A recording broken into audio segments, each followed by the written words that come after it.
Myanmar is tradition-rich country, and she has a lot of folklores. Lots of children are listen those folklores as their bedtime story.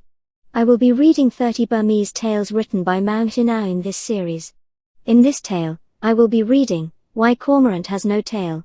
Please subscribe and click the bell button to get notification when we upload new tales.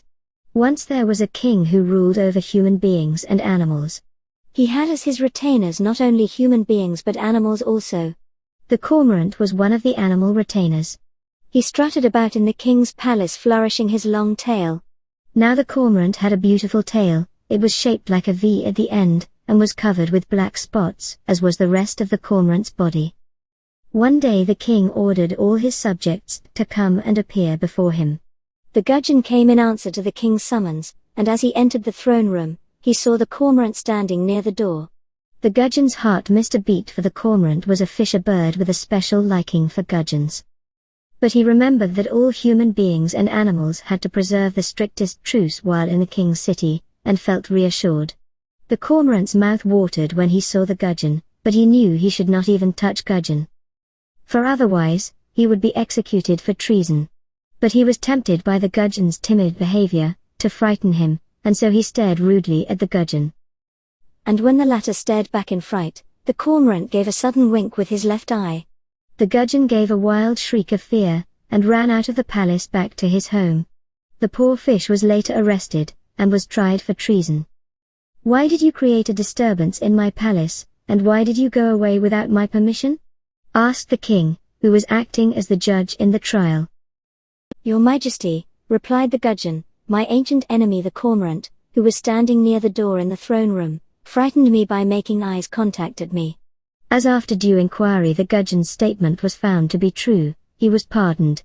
As for the cormorant, he was ordered to give a banquet to the gudgeon that very evening as compensation for frightening the poor fish.